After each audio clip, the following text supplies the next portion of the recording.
Have you ever paused in the quiet of your room or in the middle of a crowded street and wondered, am I really practicing correctly? Not just practicing by sitting in a certain posture or reciting ancient words or following what someone told you you should do, but truly, deeply practicing in a way that leads to freedom. Freedom from anger, freedom from craving, freedom from the quiet emptiness that creeps in after every pleasure fades. Most people don't ask this question because it's easier not to. It's easier to stay busy collecting rituals, reading books, and chasing blessings, believing, somehow, that piling up external acts will transform the restless heart inside. But Buddhism was never meant to be a decoration for our lives. It was meant to be a medicine, a way to wake up. Let me tell you a story. There was once a man, let's call him Lean. For 30 years, he followed every rule. He woke before dawn, chanted sutras with unwavering devotion, fasted on special days, wore white robes, and visited every respected monastery in his country. People called him the Pure One. And yet in the quiet of his heart, Lean was still the same man he'd always been. Easily offended, secretly envious, tethered to praise and shaken by criticism. Though his life looked holy on the outside, inside he was lost. One evening, an old monk quietly told him, "Child, you have built a beautiful cage for your suffering." And in that single moment, Lean's entire world cracked open. You see, it's not about how long you've been practicing. It's not about how many mantras you know. It's not about which lineage you follow or how many beads you've worn smooth between your fingers. It's about whether your practice is transforming your mind. If your practice isn't making you less reactive, if it isn't dissolving your attachment to pleasure, your aversion to discomfort, your obsession with me and mine, then something's wrong. And here's the truth no one likes to say out loud. Not every practice is right practice. There's practice that polishes the ego. There's practice that numbs you. There's practice that makes you feel superior to others. And then, there's practice that slowly burns away your illusions, melts your clinging, and leaves you lighter, clearer, and free. The Buddha called this the middle way, neither self-denial nor indulgence, neither blind faith nor intellectual arrogance, but a path of direct, honest seeing. The question is, are you on it? You might be meditating every day, and yet clinging harder to your identity as a meditator. You might be chanting the Buddha's name, while quietly resenting your neighbors. You might be studying ancient texts but reacting to life's smallest inconveniences with irritation and pride. It's subtle. It hides in plain sight, which is why asking, am I really practicing right, isn't just important. It's everything. And if you feel a quiet unease in your heart when you hear these words, good, that's where real practice begins. Not in the comfort of certainty, but in the trembling space of not knowing. So how do you know you're on the right path? What are the unmistakable signs that your practice isn't just another identity, but a living force that's actually setting you free? In a moment, we'll explore those signs not through theory, but through the simple, undeniable transformations that start to appear in your everyday life. Changes in the way you think, the way you speak, the way you respond when life surprises you. Because it's there in those tiny, unnoticed moments that the truth reveals itself. And maybe, just maybe, you'll find that the real question was never, am I practicing Buddhism? But rather, is my practice freeing me? Let's begin. So if the question is, am I practicing Buddhism? But is my practice freeing me? Then what does correct practice actually look like? Most people think it's complicated. A tangled web of ancient rules, strange chants, impossible disciplines, and mystical powers reserved for monks in distant forests. But in truth, the heart of correct practice is astonishingly simple. Not easy, but simple. The Buddha didn't ask us to become ascetics, renounce all joy, or believe in 1,000 gods. He pointed to one thing, suffering and how to end it. Everything he taught, every word of the countless sutras, was aimed at this single purpose. And the tool he offered wasn't faith or blind ritual. It was awareness. A deep, clear, honest awareness of your mind moment by moment. Because here's the secret nobody tells you. Your mind is the source of every joy and every misery you've ever experienced. Not your partner, not your boss, not the economy, not even karma in the way people lazily blame it for everything. It's your mind craving, clinging, fearing, resisting, craving again. And correct practice is the daily, humble, sometimes uncomfortable work of seeing that process in real time. It's when you notice the irritation rising, and instead of feeding it, you watch it like a passing cloud. It's when pleasure tempts you to cling and you enjoy it, but let it go as easily as it came. It's when sadness visits and you meet it without drowning in it or running away. That's it. Not dramatic, not supernatural, but radical in its simplicity. The Buddha called it right view, right intention, right speech, right action, right livelihood, right effort, right mindfulness, and right concentration. Together, these form the Noble Eightfold Path, not a linear journey, but an interconnected web of qualities that guide a life of wisdom, ethics, and mental discipline. And here's where most people misunderstand. They think practice means being perfect, never getting angry, never making mistakes, never feeling pain. But correct practice isn't about suppressing your humanity. It's about becoming so intimately aware of your mind's patterns that those patterns begin to loosen their grip. Anger arises, but it doesn't own you. Fear appears, but it passes through without leaving a scar. Pride whispers, and you see it for the desperate child it really is. Correct practice means turning your attention inward, not in self-obsession, but in fearless clarity. And it also means letting go. Letting go of the need to look holy. Letting go of the need to prove yourself spiritual. Letting go of the craving for mystical experiences, or the approval of teachers, or the status of being enlightened. Because ironically, the moment you cling to any of these, you step off the path. The Buddha warned his followers about attachment to practice itself. Clinging to techniques, views, even morality, if done with craving, becomes another chain. There's a famous metaphor he gave. A raft used to cross a river should be abandoned once you reach the other shore. You don't carry it on your back. In other words, practice is a means, not an identity. And the real signs of correct practice, they're quiet. They happen in your kitchen when you drop a glass and don't curse yourself. They happen when someone insults you and you feel a flicker of hurt, but don't retaliate. They happen when you laugh at your own foolishness instead of defending it. Correct practice makes you softer, not weaker, wiser but humbler, more open but less gullible, less caught in your own story and more present for the people around you. And no, it doesn't mean you'll never suffer again. Even the Buddha felt pain, but you'll suffer differently. Without the tight knot of resistance, without the endless why me, without the grasping for control.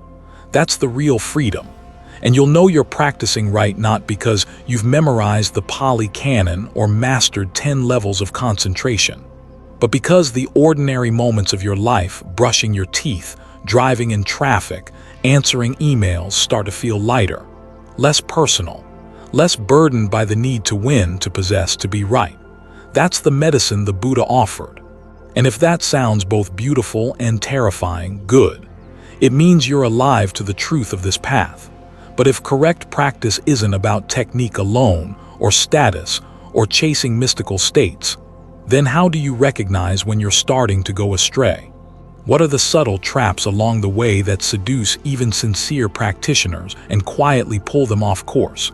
That's what we'll unravel next, because knowing what correct practice is only half the story.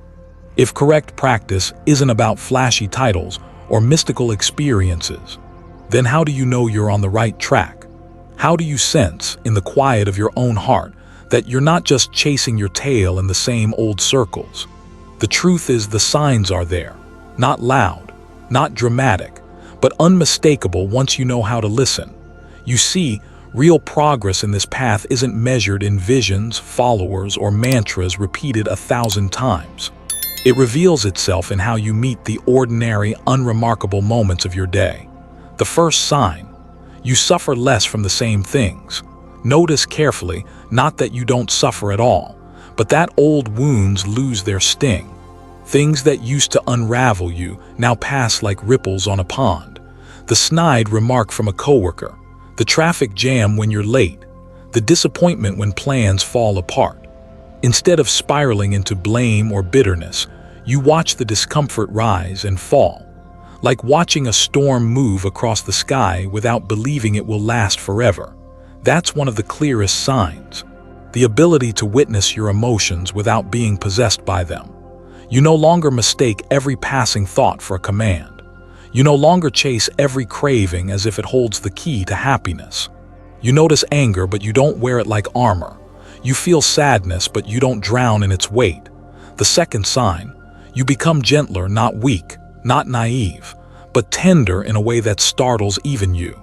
People's flaws don't irritate you as they used to.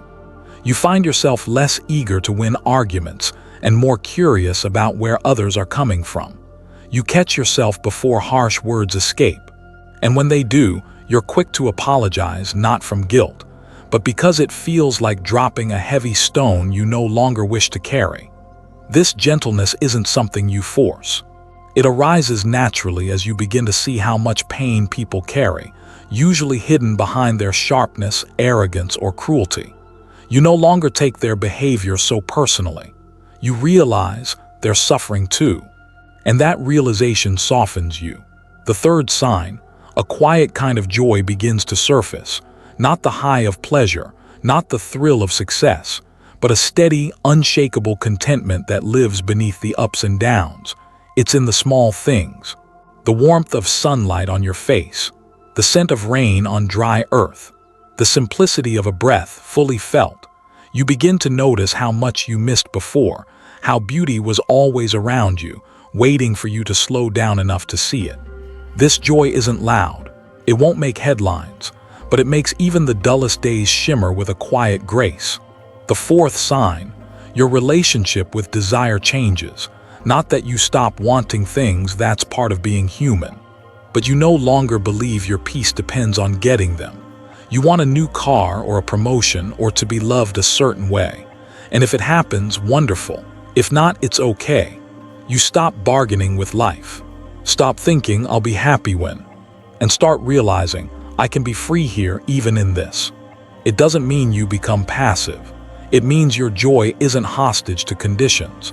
And perhaps the most important sign, the fifth sign, you start letting go, not just of possessions, but of old identities, old stories, old grudges. You realize how heavy they've been, how tightly you've clung to being the victim, the hero, the misunderstood one, the successful one. Correct practice gently loosens your grip on these masks. You stop needing to prove, to impress, to outshine, to justify. You grow comfortable in your own skin, imperfect, unfinished but free. And in that space, something astonishing happens. You become more available to life itself. Conversations deepen, moments stretch.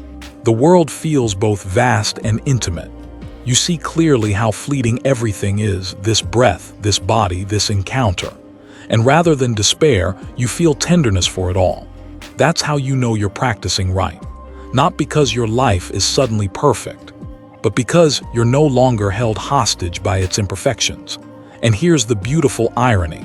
The more correctly you practice, the less obsessed you become with whether you're practicing correctly. Because peace no longer feels like a prize to win. It feels like your natural state uncovered. And you realize you were never as lost as you thought. But of course, the path isn't always smooth. There are traps, subtle, seductive ones, that even sincere seekers fall into. Traps that disguise themselves as wisdom, as virtue, as progress. Recognizing them is crucial if you want to walk this road with clarity. And so, let's look at them together, because the obstacles you can see are the ones you can overcome. Some people spend years, even decades, meditating, chanting, or studying scriptures, only to find themselves circling the same patterns of restlessness, anger, and fear. It isn't because the teachings failed them. It's because they forgot to pause and truly ask, am I changing? Is this path transforming me in ways that matter? In Buddhism, progress isn't measured by how many retreats you've attended or how many books you've memorized. It's revealed in the quiet, invisible shifts in how you meet your own life. But how do you check? How do you know if you're actually moving deeper or just rearranging the furniture in your mind? The answer is simple and ruthless. You watch yourself, carefully, honestly, without excuses, and you notice not what you say you believe, but how you actually behave when life turns difficult. When someone insults you, do you defend yourself, attack back, withdraw? Or can you see their words as echoes of their own suffering and respond with calm? When plans crumble, do you rage against the unfairness? Or can you surrender, not in defeat, but in wise acceptance, knowing life was never yours to control? These small, unglamorous moments are your tests. They're where your real practice lives. The Buddha often spoke of the middle way, a path neither indulging in cravings nor crushed by aversion. So one simple check is to ask yourself, am I becoming less reactive? Do your highs and lows control you less? Does your need to always be right start to loosen its grip? Do you listen more, speak less? Do you catch yourself sooner when jealousy, pride, or impatience rise? If so, even just a little, you're progressing. But it isn't just about calm. Buddhist practice isn't meant to turn you into an emotionless statue. Another sign of progress is the deepening of compassion. You find yourself instinctively caring for others' pain, even those you once resented. You begin to see how every harsh word, every cruel act, every petty drama is rooted in someone's unseen sorrow. Your heart opens, not in sentimental, performative ways, but in raw, steady tenderness. You hold suffering gently, your own and others. Another vital check: are your attachments loosening? Notice what clings to you, old grudges, roles you play, ideas of how life should unfold. As practice deepens, you no longer grip them so tightly. Not because you force yourself to let go, but because you see through them. You realize, this isn't me. This isn't mine. This too will pass. And you feel lighter. There's one more powerful way to check your progress, and it's the one most people avoid. How do you handle solitude? Can you sit alone without a phone, a book, or a distraction, and befriend your own mind? Most of us flee ourselves, chasing noise and novelty, but real practitioners turn inward. And there, in that naked silence, you see what you've been avoiding: your regrets, your unmet longings, your illusions of control. At first, it's uncomfortable, even terrifying. But over time, the storms inside you lose their power, and you realize there's a stillness beneath them that cannot be touched. That stillness is who you've always been. When you no longer fear your own company, when the silence becomes your ally, you've crossed a threshold few ever reach. And here's the paradox: the deeper your practice grows, the less obsessed you become with measuring it. You stop asking, am I there yet? Because you realize there's nowhere to get to. The point was never some perfect state. It was learning to meet life fully, just as it is. But there are obstacles, subtle traps that feel like progress but secretly lead you off course. Spiritual bypassing, pride disguised as wisdom, detachment mistaken for coldness. And unless you recognize them, they'll quietly sabotage your practice. So let's shine a light on those next, because wisdom isn't just about finding the path. It's about seeing clearly where it breaks. The path to awakening isn't a straight road. It twists, it loops back on itself. And the most dangerous places are often the ones that feel like progress. Many practitioners, even well-meaning ones, fall into subtle traps. Not because they lack sincerity, but because the ego is cunning. It knows how to dress up in robes, quote scriptures, and whisper, "Look how far you've come." If we're not careful, we end up mistaking the map for the territory. So let's uncover these common pitfalls and gently learn how to sidestep them. The first trap is spiritual pride. As you begin to taste calm, clarity, or insight, a part of you, often unnoticed, starts to compare. You look at others still tangled in anger or greed, and you quietly feel superior. Maybe you don't say it out loud, but inside, a voice whispers, "I'm more awakened than them." The Buddha warned of this countless times. Because the moment you believe you've arrived, you've actually veered off track. True wisdom humbles you. It softens you. It makes you aware of how vast your ignorance still is. If your practice is making you feel more righteous, more entitled, more important, pause. That's not awakening. That's your ego putting on a spiritual mask. The second trap is mistaking detachment for indifference. Yes, Buddhism teaches non-attachment, but many confuse this with apathy. They withdraw from relationships, avoid difficult conversations, or stop caring about the world's suffering, claiming it's all impermanent. None of it matters. This isn't wisdom. It's emotional numbing. True detachment isn't cold. It's a fierce, open-hearted presence that feels everything: joy, grief, beauty, and loss without clinging or collapsing. A lotus blooms in muddy water. It doesn't deny the mud. So ask yourself, am I genuinely at peace? Or am I hiding from life behind spiritual ideas? The third pitfall is clinging to experiences. At some point, you might have a profound meditation, a moment where your sense of self dissolves or time seems to vanish. It feels luminous, boundless, and naturally you want it back.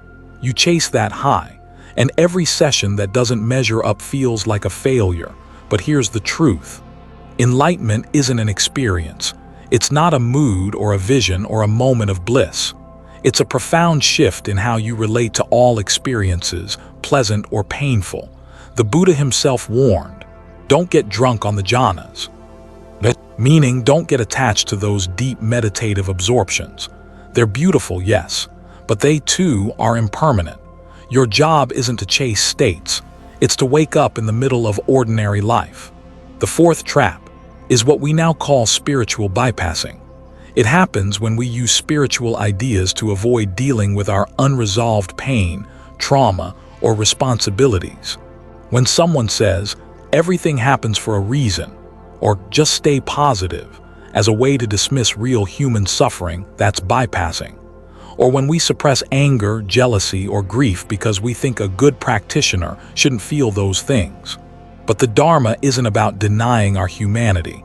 It's about seeing through its illusions. A true practitioner doesn't avoid difficult emotions. They turn toward them.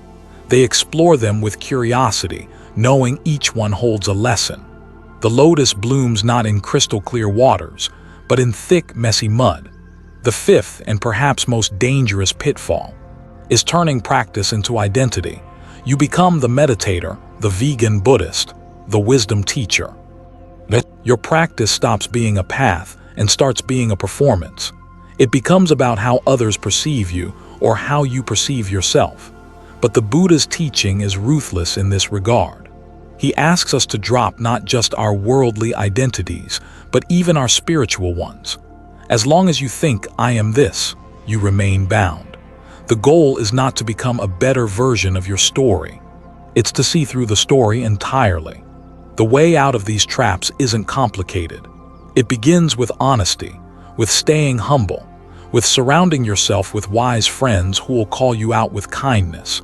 It's in remembering that every insight you gain is a finger pointing to the moon, not the moon itself. And perhaps most importantly, it's about returning again and again to the simple practices: mindful breathing, kindness to yourself and others, letting go. No need to complicate it. The Dharma isn't found in elaborate systems or titles. It's in how you meet this moment, right here, right now. And when you can stay steady through both light and shadow, when you stop chasing after perfection, and instead befriend your messy, beautiful, imperfect humanity, you begin to taste the real freedom the Buddha spoke of. But there's one more thing. All this wisdom, all this effort, means nothing if it doesn't touch your daily life. So next, let's explore how to weave practice into the fabric of ordinary days, not just in temples or on cushions, but in traffic, at work, with loved ones, and in quiet, empty rooms. Because awakening isn't somewhere you visit, it's something you live. There's a simple truth in this path. No one awakens alone. Yes, the practice is deeply personal. Yes, you sit alone with your breath, your mind, your restless heart. But if you try to walk this path entirely by yourself, sooner or later you'll lose your way. That's why the Buddha placed so much emphasis on Sangha, the community of fellow practitioners, the companions on the path. In fact, when one of his disciples asked, "Is good friendship half of the holy life?" the Buddha replied, "No, Ananda. It is the whole of the holy life." Why? Because the people you surround yourself with shape your mind in ways you can't always see. Their values, their habits, their stories, all silently influence your own. If you spend your days with those chasing after status, wealth, or fleeting pleasures, it's only a matter of time before you do the same. Not because you lack wisdom, but because we humans are deeply social creatures. We mirror what's around us. But if you walk alongside those sincerely devoted to understanding the nature of suffering, to cultivating kindness, patience, simplicity, to letting go rather than holding on, then your practice deepens naturally, without force, without pretense. The Sangha isn't about gathering perfect people, it's about gathering honest ones, people willing to admit when they've stumbled, people who remind you with gentleness when you've drifted off the path, people who lift you up not with flattery, but with truth. It could be a formal community at a temple, a circle of friends who meditate together, or even one single person who keeps your heart anchored when storms come. What matters isn't the number, it's the sincerity. And it's not just about people you physically meet. In today's world, your associations include the voices you invite into your mind, the books you read, the podcasts you listen to, the videos you watch at midnight, the accounts you follow on your phone. Each of these is a Sangha in its own way. They plant seeds in your mind, seeds that one day will bear fruit. So ask yourself, quietly, honestly, whose voices are you letting shape your life? Are they wise? Are they kind? Do they help you wake up or lull you deeper into sleep? The Buddha taught of Kalya Macron, letter 1E47 Amitada, noble friendship. A true friend on the path isn't someone who just agrees with you. They challenge your delusions. They remind you of your vows when you forget. They celebrate your insights but won't let you cling to them. They walk beside you in silence when words are too small, and they refuse to let you shrink into your smallest self. Sometimes this noble friend comes in the form of a teacher. Other times it's a stranger you meet once who speaks a single sentence that pierces your heart. And sometimes it's you, returning to your own better nature after a long detour. And here's the secret. The company you keep doesn't just shape your practice, it reflects it. If you're drawn to wisdom, it's because some spark of wisdom already lives in you. If you find yourself seeking out kind, awake-hearted people, it means that part of you is ready to be kind and awake too.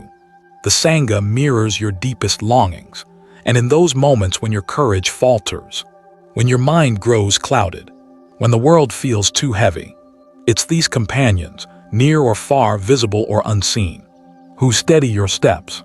And one day, perhaps sooner than you think, you'll realize you're not just receiving strength from the Sangha, you've become part of it, a quiet source of light for others, an unassuming refuge. And this is how the Dharma survives. Not through grand temples, not through ancient scrolls, but through ordinary people walking this path side by side, failing, rising, laughing, meditating, forgetting, remembering over and over. And so, as we near the end of this journey together, there's one last question to ask. What does it all mean, this practice, this path, these teachings? Where does it ultimately point, not in words, not in theories, but in lived experience? So let's return one final time to the heart of the matter. And so here we are, after all the questions, after all the signs, after the challenges, the Sangha, the pitfalls, the glimpses of clarity, we arrive at the final and perhaps most important reflection. What is the true measure of right practice? Is it how many hours you sit in meditation? How many scriptures you've memorized? How many teachers know your name? The Buddha never judged the worth of a practitioner by how perfectly they performed rituals, or how convincingly they spoke about emptiness or non-self. He looked at something much simpler and far more difficult. Has this practice eased your suffering?